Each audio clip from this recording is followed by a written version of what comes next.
Okay, there's that situation with Mustard and him basically pissing off a whole variety of different people in the music industry and stuff. But then, can you draw a connection between that and what ends up happening at the pajama party when Kells ends up killing Red Bull?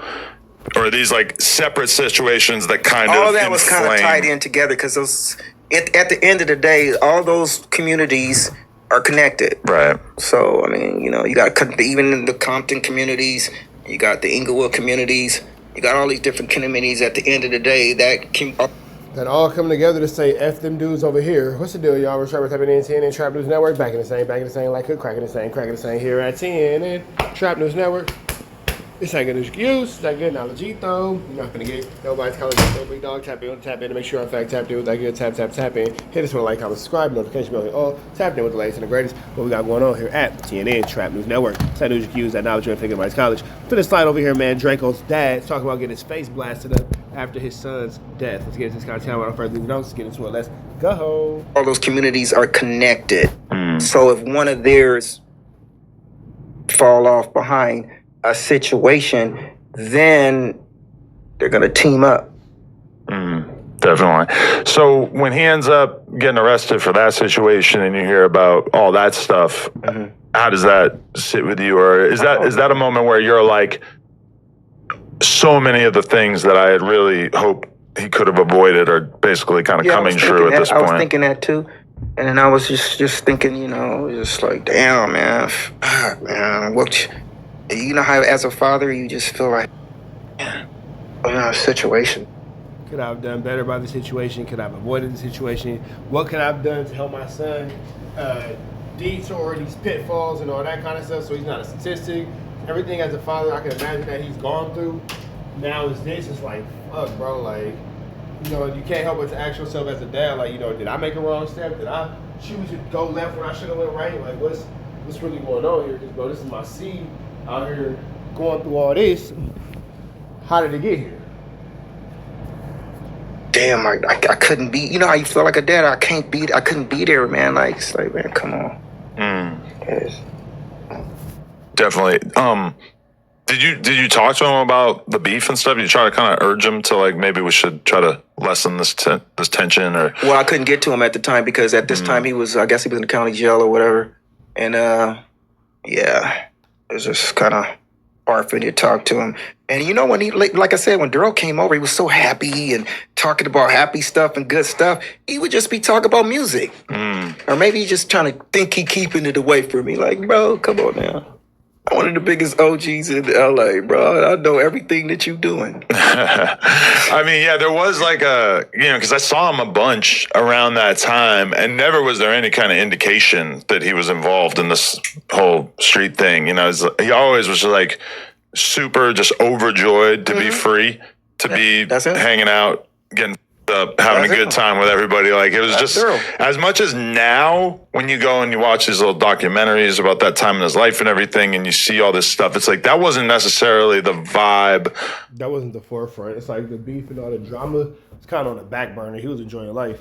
For so many of us that knew him, it's like that wasn't the thing that we were always thinking about or whatever. That was some shit that we knew he had going on, but really like, we're not super street oriented, so we're not necessarily thinking about that. I remember like we made a conscious decision at No Jumper to just like not document any of the back and forth with that shit because it just felt way too close to home. So you would say he was this cool, smiling, cool guy. That's the same vision of him I have. He was always this cool, guy, man, that was just happy and he was down to help, his friends. And, if he making money, y'all gonna have some money. If Daryl has some money, they gonna have some money.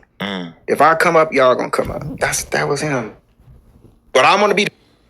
It sounds like Draco was loyal to a fault, man. And it sounds like, unfortunately, everybody might not have been as loyal to him as he was to them. And that's kind of sad. Leader. Yeah, totally. I mean, during that time period, you were having a hard time getting in touch with them. When do you think the last time you actually spoke to him or saw him when I gave him the beats? Oh, okay. That was the very last time that me and him was face to face when I gave him the beats. Ralphie would come out there a lot, you know what I'm saying? But Daryl, like I said, they rotated him. Ralphie would come out there when Daryl was locked up. Yeah, because people forget that there was this whole time period where it felt like he was just going to be sitting in jail forever. Yeah. Like it felt like they were just not ever going to come to any level of clarity because the murders that had taken place, basically they had already found people to charge with those. And instead they're trying to treat Draco like he was the ringleader of all this stuff. And you're just kind of wondering, like, because they took him to trial and it was a hung jury, right? And then they basically were going to try him again. It didn't end up happening. They ended up releasing him. But there were years and years there where he was at his prime, really, where we didn't really get to see anything from him. And like, what was it like for you as a dad at that point? Like, did you kind of feel just this pure frustration? I mean, Ralphie was locked up at the same time too. So you're just thinking. And at that time they had them both. Yeah. And Ralphie was for some, like, he was doing credit card stuff, I believe, at the time and everything like that. From your perspective at that time, like, are you trying to stay in touch with them, or like, I don't know, how's that? No, I just man, at that particular time, I'm just keep it 100, man. I just felt like, man, this is something that I knew would end up being, this is the wall that I knew they would crash into. And I don't want to see my sons like that, man. Knowing that I just playing this cat mouse game, man, it's tearing me up. It's tearing me up, man. So I don't want to see him stuck like that. Yeah, definitely. So, okay. And that's it. You don't want to see him stuck like that. And I've been in jail quite a few times. I don't think my mom has ever come to visit me one time because now that I'm grown, I can imagine. But before I can, really even think about like why she wouldn't want to come, but why would you want to see your kid in captivity? You feel me? Like, why would you want to see your son in any type of flamboyant situation? You feel me? Like, why would you want to see your son involved in anything like that? Like, I'm not being selfish towards you. You know what I'm saying? I don't want to, see you at your absolute worst. You feel me? And that's really what it is. You're seeing somebody at their absolute worst. The music festival happens. He ends up getting killed. How do you find out about it? And what is that like for you as a dad?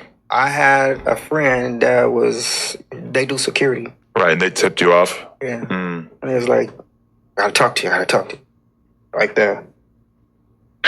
Right, and this, I mean, it's one of the hardest things you ever had to go through, and this just completely changed you as a person. Because one thing I was super surprised to hear was that you didn't have the face tattoos until this. No, happened. I didn't have none of the face tattoos because I used to have my tattoo artist over there in Redland, cool guy. He would talk to me. He was a really cool guy, and every time he's like, "Daryl, man, you ain't coming in here to get no tattoos. You can't even see the tattoos, man. You putting them on top of each other." Because I would just really go to use him as the therapist. You know what I'm saying? And talk to him, and he would help. Yeah, and the pain from the tattoos, I'm sure it took away the pain that was in your heart from losing your son. Help me out with a lot of situations, like how I, curve that thinking and not put too much energy on that, so I wouldn't make wrong decisions on that situation. Because I was very angry, and I know a lot of people. Right. So, like, what are the tattoos mean to you? Any in particular that really were dedicated to him, or I can't actually 100% read them. Yeah, I got him. I got him a couple times. I got him in a couple times. I got Draco right here on my eyebrow. Drakeo the Ruler, rest in peace. And I got a whole big body picture of him on my stomach with the city of LA. Oh wow. Draco on my stomach. I have that one. And I have and all these stink team. Like, I trying to be, bro. Come on, I'm too old to be a part of the stink team, bro. Come on, man. But I'm gonna try to live out what my son was doing. So what he was doing, that's what I'm gonna be a part of. So I got the little Buddha and the stink team stuff put on me, Yeah, I mean, it's got to be the hardest thing to go through as a parent to see their son be taken out this world prematurely like that. Like, what kind of place did it put you in mentally? Like, was it just... No, it's sad because parents are not supposed to bury kids, man. Parent is never supposed to bury their child. I was stressed out for 2 years. The whole 2 years, I was... Yeah, I probably needed to be honest, I probably needed to go get some counseling. I'm keep it real, bro. I was mentally messed up. I was really mentally messed up, like probably need to see somebody and talk to somebody because I was losing it. I mean, I'm getting tattoos. I was getting tattoos every week. And the guy just refused. The only reason why I stopped because he refused to get me any more tattoos. Like, bro, I'm not doing it. Really? Yeah. Hummer over there. Was it like... you know, because when it comes to tattoos, especially as you get older, one thing I find is that like when you're 18, there's like all kinds of shit that you are excited to get tattooed on you. And then as you get older, at least for me, there's just less and less things that I feel so strongly about that I want it on my body for the rest of my life, which is why I barely have gotten tattooed in like the last 10 years. But then you go through that kind of experience and you go through something that is so powerful that like you almost didn't even know that you could go through anything that would be this devastating or world changing. And you never know how hard of a time that you can go through until you go through it. Is for sure. It's just interesting to me that you were this late in life and still that was the thing that you're like, okay, you know what? This is the one thing that's deserving of the real estate on my face. Yeah, man, this real estate on my face represent the pain and suffering of what I was going through from them, you know, doing what they did to my son. Everything 420 really is that. You can see, like, this man is really just trying to put it together, bro. He's really trying to keep his life together. This man has lost his son, you know, and as a parent, you know, you lose your kid, that's losing a piece of yourself. Always want to send prayers and blessings to the father of Drakeo the Ruler. No father ever deserves to go through the pain that this man is experiencing, and I pray to God that I never do. That all being said, man, red dots to the left. Y'all know the rest, and of course it's free. Avenue Angel until he's free. We are gone. Wait.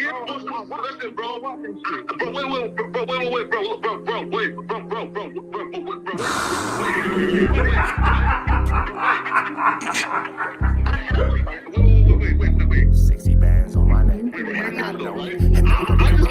How many shots to the center of a freak, nigga? 3 in his ass, lick his stomach, smell his pink, nigga. They throwing shots, time to see if them pussy niggas can take it. The nigga whack is a snitch and the jolly niggas are rapists. See, Lush was on to something, tried to act like it was nothing. Said you ain't know that freaky ass taker you was frontin'. Munchie ain't fucking with you and Spider-Loc ain't gon' save you. If you want it, you gon' take it. Stop them freaky ass behaviors. Let's get straight to the point, see we ain't gotta wait for later. Nigga with your last name kidnapped that girl before he raped her. Said the moms of gang members don't deserve no piece of prayers. When General butt naked, the kid touch her is your savior. You ain't gotta stall me out, cause I ain't asking for no favors. Get it cracking right now, we ain't gotta wait for later. Walked into your own building, heard my voice and then you ducked away. Was humble like a bitch, cause you a hoe, stay in your fucking place. That nigga whack and slut and pathetic Flacco's a fucking lame. Whack ain't come outside because he hiding from his fucking gang. Talking like you tough when niggas spitting in your fucking face. T-Row didn't quit, we wouldn't even know your fucking name. Whack in front of Adam, but Adam is how he do you. See, Flacco lied on me and then Whack told me to sue you. Treated Whack like a bitch, you should've seen it, it was beautiful.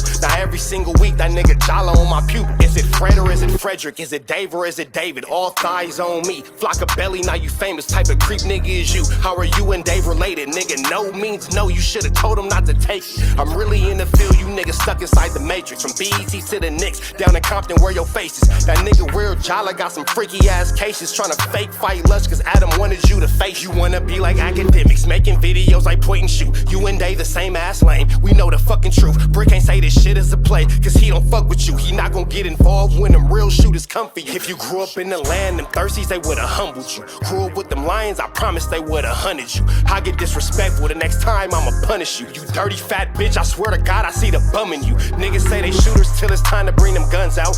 Loose can't read and Whack lost his wife to Clubhouse. Treat Whack like a bitch, mark him out before he snitch again. Block him when I see you, I'ma show you the type of bitch you is. Niggas say they see me, they pullin' blick out. I promise that this Glock can make you sit down. Drum with a cooler, one for you, one for your brother. Wrap the string around the mop, sound like your dumbass when you stutter. Swear to God, nigga.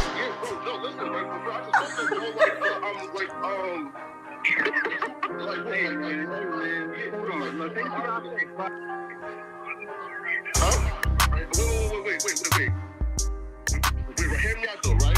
Wait, bro, wait. Again, wait though. Just right, Joe, bro. Wait though, right? I do want to